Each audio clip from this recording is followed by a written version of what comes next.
Chill. Probably most of you guys know about this YouTuber. Probably some of you guys. This YouTuber named Chill it's a top 5 YouTuber. Chill do scary videos, and yeah. Yep. So let's get started. Before we get away into this video, I want to tell you guys about a dream I had last night. I was having a dream about the Powerpuff. I love the Powerpuff Girls. I have a dream last night. I was on the show. I was flying with them, and they say they like my video. I'm here to tell you right now, we don't care. So yeah, that's how the dream I had. So let's get started with the video. The world can be a cold and harsh place for the living, and as these paranormal explorers came to find, the same can be said for the afterlife. Number 5, there's a YouTube channel called The Ghosts of Mississippi that goes to great lengths to debunk supposedly paranormal hotspots.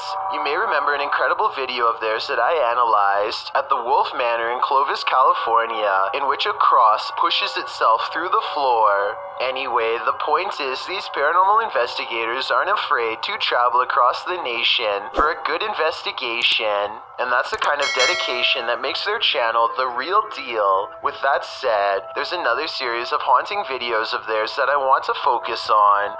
And also I'm gonna put his channel link down below in the description so you can watch his videos. That center around a haunted church that's in their home state, a place they've investigated often. On December 19th, 2019, they enter the church and begin addressing any spirits nearby. They apologize for the condition of the church and show genuine sympathy. Then, after establishing a certain level of trust, they make a small request of anything listening. I just make one loud noise. Of course, he could have just dragged his own foot across the floor to make the sound, so this alone isn't conclusive evidence of a ghost. But when they get out the spirit box and start asking questions, they get 2 clear answers. Here's the first. Alright, do you want to speak to me now?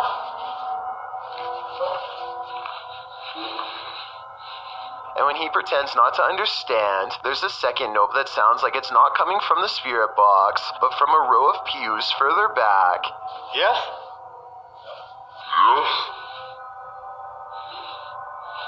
Even if this spirit box is a little more than random responses from radio airwaves, the odds of hearing nope twice and in perfect timing with a question are slim to none in my opinion. Orbs begin to dance all around, and then it gives a name, which I can barely hear, so I'm not so sure about this one. Kevin, I heard that. This follow-up cry for help, however, is about as clear as can be, and I think it's creepy how it waits an appropriate amount of time to reply, and I don't think the orbs dancing all around are a coincidence.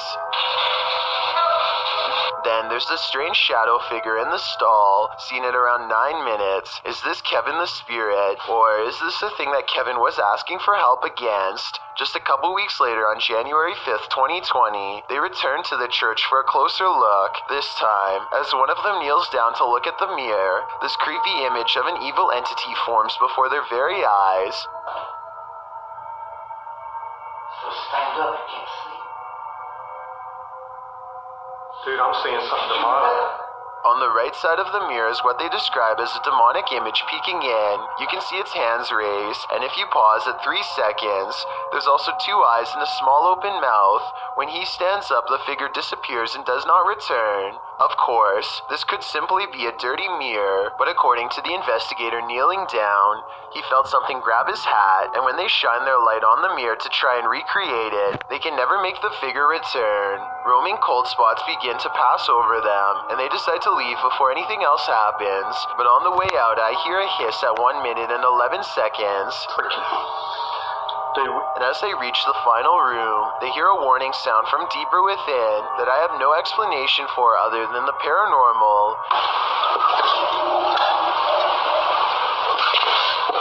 This sounds like no animal I have ever heard, and I can practically hear the hate in his guttural growl. They search for the source of the growl, for just a moment longer and then decide to get out of there fast.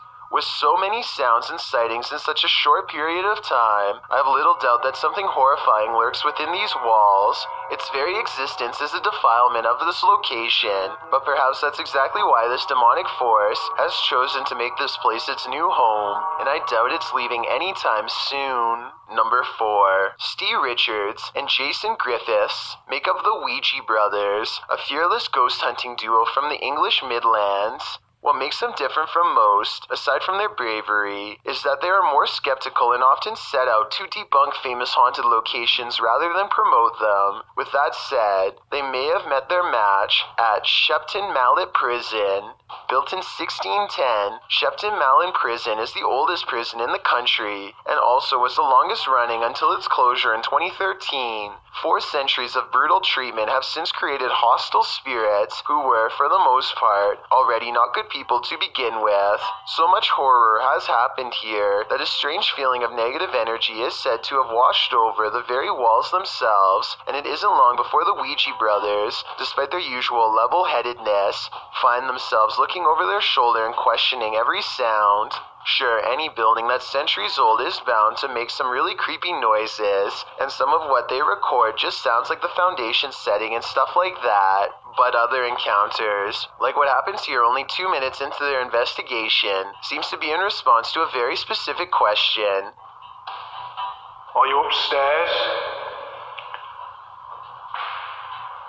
I agree with them that it's coming from somewhere above, but let me know if you do too. Whatever's following them, it seems to prefer to have a height advantage at all times. But check this part out at 8 minutes and 25 seconds. Jason actually looks up a split second before he hears the noise. So did they plan this and he messed up? Or did he sense it moments prior? Is that you? He was up above, weren't he? Confident they found a particularly haunted prison wing to explore, the Ouija Brothers walk past each cell, encouraging anything inside to come forth, and they gently coax the spirit into revealing itself. Steve is too busy looking straight ahead and misses the light anomaly appear against the wall right next to him. I fully admit that it could be their camera equipment, but it never happens again a single time. And get this, the light appears at the exact same moment. Jason wanted to know if the spirit remembers what life was like at Shepton Mallet Prison. If you wish to come out, knock on the door that you want to come out of. Do you remember?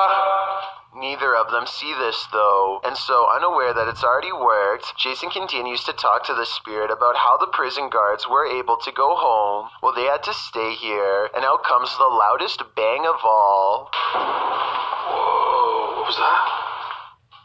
But that's not all they hear. They get out the electromagnetic meter to try and measure air currents for paranormal activity. Nothing happens at first, but then it beeps loudly and turns green for a long time. They can't get the meter to do it again, and are trying to figure out if this was a glitch when they are interrupted by something scary mid-sentence. I'll enhance the audio to make it easier to hear. It was the same with Barry Borland, didn't it?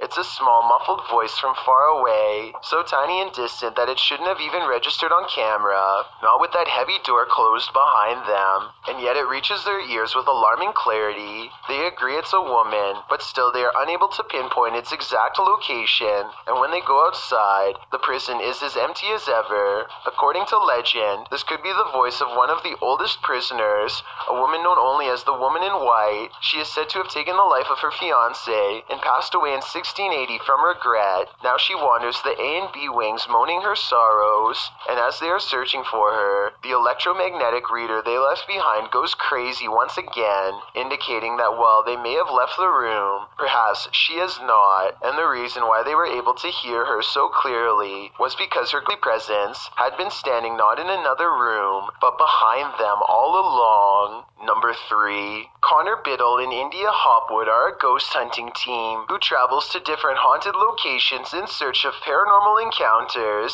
which coincidentally is the name of their channel on YouTube. Born in Indiana, Connor released a full-length paranormal documentary in 2012 and has never stopped investigating. His partner, India, moved to South Carolina from England and has been visiting haunted locations since she was 10 and began heading investigations as a teenager. They have nearly 2 decades of combined experience dealing with the afterlife between them and a lot of interesting evidence to share. This time they find themselves in Wytheville, Virginia to explore the infamous Octagon Mansion. I am in the Octagon Mansion, alone. The only thing I can see is what's on this night vision camera.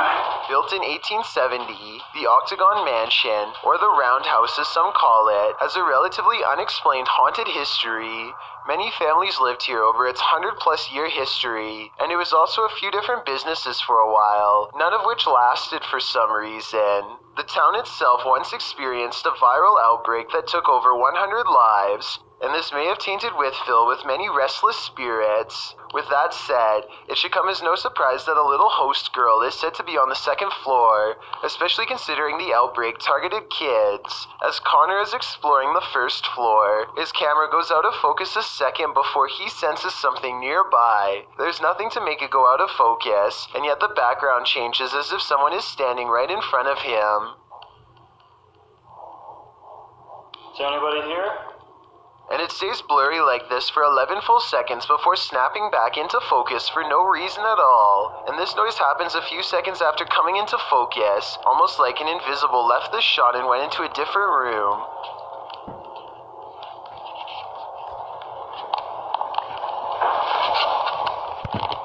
The soft knocking is repeated again when he leaves a doll out for the girl to play with, and pay attention to the exact location of the doll, because that's going to matter in just a second. But for now, it sounds like the girl might be coming downstairs to give the toy a closer look.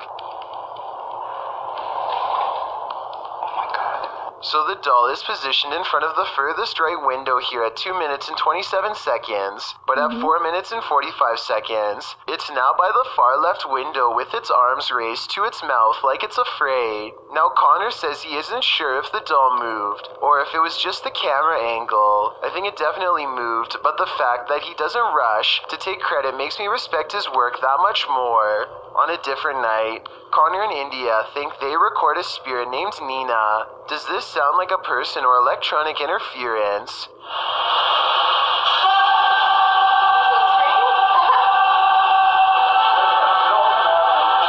I respect that India is able to keep composure. My reaction was more like Connor's. She must have really seen a lot as a ghost hunter for this not to bother her. Anyway, this sounds like a scream of pure agony in my opinion. There's not any hatred in the voice, just pain. Perhaps a final scream from the girl upstairs. And if you didn't think the last sound was human, this one definitely is a woman's cry.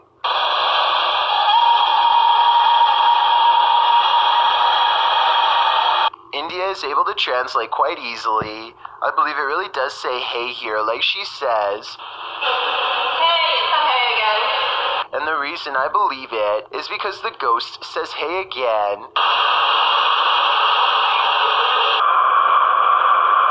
As for physical sightings, this is the best piece of evidence Connor has to offer. It's all real. Every bit of it. This 2012 video, taken in Bourbon, Indiana, in the attic of an old pizza place that used to be an apartment building, highlights a strange anomaly hovering against the wall. It doesn't look like the beam of a flashlight because, aside from not being round, there's no ray of light connecting it to a source, and when the white outline moves off the wall, it does not change size or shape like a flashlight would. Alrighty everyone, that's gonna be it for this video. Thank you guys so much for watching. If you like this video, subscribe for more. I'll do part 2 of this chills. I'm gonna finish this video, okay? See you guys in the next video. Peace.